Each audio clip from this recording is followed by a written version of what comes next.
సైన్స్‌కు పుట్టినటువంటి కుక్కమూతి పిందెలు plastic. So, use and throw 12 నిమిషాల దీనికోసం కూరగాయలో ఇటు తెచ్చుకోవడం కోసం ప్లాస్టిక్ యూజ్ చేస్తా ఉన్నారు. ఇతర వస్తువులు తెచ్చుకోవడానికి. దీనివల్ల భూమికి 500 నుంచి 1000 సంవత్సరాలు పడతది భూమిలో మెర్జ్ కావడానికి. వివిధ రకాల సైజుని బట్టి, మందాన్ని బట్టి. సో, ఇది కాలువల్లో ఉంటుంది, చెరువుల్లో ఉంటుంది, కుంటల్లో ఉంటుంది. ఈ ప్లాస్టిక్ రేణువులు జీవరాశి అంత బాడీలోకి వెళ్తున్నటువంటి పరిస్థితిని మనం చూస్తా ఉన్నాం. భూమిని గూడా పొల్యూట్ చేస్తా ఉన్నది. ఇక మైక్రో ప్లాస్టిక్‌కు సంబంధించి ఇతర సమస్యలకు సంబంధించి వచ్చినప్పుడు డబ్ల్యూహెచ్ఓ వాళ్ళు నేను న్యూ లక్ష్య ఆర్గనైజేషనో లేకపోతే నాన్ పొలిటికల్ ఆర్గనైజేషన్సో ఏవో చెప్పిన మాటలుగా క్యాన్సరు, హార్మోన్ల అసమతౌల్యతకి దారితీస్తా ఉందనేది మన ముందున్నటువంటి health reports. Government world health organization అంటే ఐక్యరాజ్యకి సంబంధించినటువంటి ఒక విభాగం. వాళ్ళు చెప్పినటువంటి రిపోర్ట్స్ అందరూ ఆమోదించి తీరాల్సిన ఇది. సో, అదే యుద్ధాలకు సంబంధించింది కాబట్టి 100% నిజమై ఉంటది. సో, 2022 జులైలో సింగిల్ యూజ్ ప్లాస్టిక్‌కి సంబంధించి 19 రకాల సింగిల్ యూజ్ ప్లాస్టిక్‌ని నిషేధించడం జరిగింది. 127 దేశాలు వరల్డ్‌లో 200 ఉంటే 120 దేశాలు పూర్తిగా గాని, పాక్షికంగా నిషేధించినయి. జీవనోపాధి బేస్డ్‌గా లక్షలాది మంది ఇందులో పనిచేస్తున్నారని చెప్తా ఉన్నారు. బ్లాక్ టిక్లు అమ్మటం కూడా జీవనోపాధి. గంజాయి, డ్రగ్స్ అమ్మటం కూడా జీవనోపాధి. అంత మాత్రాన దాన్ని ప్రొఫెషన్ ఏసి మీరు ఐడీ కార్డులు ఇస్తారా అయన్నీ? జూట్ ఇండస్ట్రీ పెట్టండి, క్లాత్ ఇండస్ట్రీ పెట్టండి, ఇంక ఉపాధి మార్గాలు కంపెనీలు పెట్టండి, అనేకం ఉన్నాయి. అగ్రికల్చర్‌కి సంబంధించి టన్నుల కొద్దీ విభాగాలు ఉన్నాయి. వాటిని డెవలప్ చేయండి. పెట్టుబడిదారుల ప్రయోజనాల కోసమే కేంద్ర రాష్ట్ర ప్రభుత్వాలు పనిచేస్తుంటాయి. నాట్ ఓన్లీ ఇండియా, వరల్డ్‌లో కూడా అంతే వచ్చింది. తేడా లేదు. లేకపోతే సైన్స్‌కు పుట్టిన కుక్కమూతి పిందెల్ని ఇంత పెద్ద ఎత్తున డెవలప్ చేస్తారు. కూరగాయలు తెచ్చుకోవడం కోసం అది అరగంట పట్టదు. దాన్ని మళ్ళీ అది భూమిలో కలవాలని చూసుకోండి. అందుకోసం జూటు, క్లాత్ ఇండస్ట్రీని వీటన్నిటిని డెవలప్ చేయాలి. నాన్ ప్లాస్టిక్‌ని డెవలప్ చేసే కార్యక్రమం చేయాలి. దాంతో పాటు 3 ఆర్స్ 3 ఆర్‌లు ఏబీసీడీ ఏ టు జెడ్‌లో ఉంటుంది కదా! రిడ్యూసు, రీయూజు, రీసైకిల్ అనే ఒక కార్యక్రమాన్ని కూడా చేపడుతున్నటువంటి పరిస్థితి మనం చూస్తున్నాం. సో, ప్లాస్టిక్ వ్యర్థాలని కలెక్ట్ చేయటం అనేది ఇలాగ ఎజెండాగా ఉన్నది. సో, కాగితాలు ఏరుకునే వాళ్ళు అది కలెక్ట్ చేసి అమ్ముకుంటా ఉన్నారు. రీసైకిల్‌లో కొంత ప్లాస్టిక్ తగ్గుతాది. మరి భూమి మీద పడితే అదంతా ఇది. సాక్షాత్తు భారత ప్రధానమంత్రే ఒకసారి సముద్రపు ఒడ్డున అవి ఏరుతున్న పరిస్థితిని మనం చూస్తున్నాం. సముద్రంలోకి వెళ్ళినప్పుడు అవి సముద్ర నీరు పొల్యూట్ అవుతుంది. జీవరాశి రేణువులు తిని జీవరాశి అంతరించిపోయే పరిస్థితి ఉంది.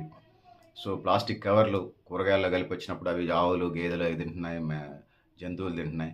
ఆటికి కూడా చేస్తూ ఉన్నారు. మానవులు చేయబట్టి ఇదంతా జరుగుతూ ఉంది. సో, మానవుడు సూపర్వైజర్ అని భావిస్తూ ఉన్నాడు. దేవుడు సృష్టించినప్పుడు. అన్నీ ఉన్నాయి కదా! లేదు, డార్విన్ సిద్ధాంతం ప్రకారమే మనిషి ఒకసారి వచ్చాడా? కొన్ని లక్షల కోట్ల సంవత్సరాల తర్వాత వచ్చాడు. అంటే చాలా జీవరాశులు దాటుకుంటూ వచ్చాడు. మొదట ఎక్కడో సముద్రంలో ఏకకణజీవి, తర్వాత ద్వికణజీవి, త్రికణజీవి, బహుకణజీవి, సముద్రం లోపల అంటే నీళ్ళ లోపల ఒడ్డు మీద 2 చోట్ల కప్పలాగా జీవించగలిగే జీవి. దాని తర్వాత అంచెలంచెలుగా ఎదుక్కుంటూ వచ్చాడు. తర్వాత 4 కాళ్ళ జీవి, తర్వాత 2 కోతిలాగా 2 చేతులు 2 కాళ్ళు. దాని తర్వాత చేతులు వచ్చిన తర్వాత కోసుకొని తిన్న తర్వాత బ్రెయిన్ పెరుగుతూ వచ్చింది. అది ఒక్క రోజులో, ఒక నెలలో వచ్చింది కాదు. టన్నుల కొద్ది సంవత్సరాల తర్వాత కోసుకొని తింటాం, నచ్చిన కాయను కోసుకొని తింటాం. జంతువులకి అట్లా కోసుకునే అవకాశం ఉండదు కదా, అందుబాటులో ఉండదు దానికి. ఇది కాళ్ళు చేతులు ఉంటూ చెట్టు ఎక్కి కోసుకొని తినడం వల్ల పోషకాలు, ప్రోటీన్స్, విటమిన్స్, మినరల్స్ వచ్చినాయి. దానివల్ల శక్తి వచ్చింది. శక్తి పెరుగుతూ ఉన్నప్పుడు బ్రెయిన్ కూడా పెరుగుతూ వచ్చింది, తెలివితేటలు పెరుగుతూ వచ్చినాయి. ఆ విధంగా మనిషి భూమి మీద ఆధిపత్యం చెలాయించే కార్యక్రమం ఇవాళ మనం చూస్తూ ఉన్నాం. సో, కొంతమంది అన్ని కోతులు ఇవాళ మనుషులు కావట్లేదని ఆఫ్ నాలెడ్జ్ సూడో మేధావులు చెప్తా ఉన్నారు. అది లక్షల సంవత్సరాల్లో వచ్చింది. మీరు బతికేది 100 సంవత్సరాలే. 100 సంవత్సరాలకే కోతులు ఎందుకు మనుషులు కావట్లేదని ఆఫ్ నాలెడ్జ్ కథలు చెప్పాకండి. డార్విన్ సిద్ధాంతం చదవండి. ఆఫ్ నాలెడ్జ్ బ్యాచ్ అంతా. చదివితే సంతోషం, చదవకపోతే ఇప్పటికైనా చదవండి. అంతే తప్ప ప్రజల్ని పక్కదారి పెట్టించకండి. చేతనైతే సమాజ నిర్మాణానికి బాటలు వేసే సైన్స్‌ని ముందుకు నడిపించండి. సో, కొంతమంది దేవుడని నమ్ముతాను. నేను కూడా దేవుడిని నమ్ముతాను. దేవుడికి దండం పెట్టుకుంటాం. ఒక రైతు దేవుడా ఈ సంవత్సరం మంచి వర్షాలు కురిసేలా చూడని ఏరువాక వ్యవసాయాన్ని అరగట్టుకొని పోతాడు. విత్తనాలు సైకిల్ మీదో, బండి మీదో పెట్టుకొని పోతాడు. అదొక నమ్మకం, విశ్వాసం.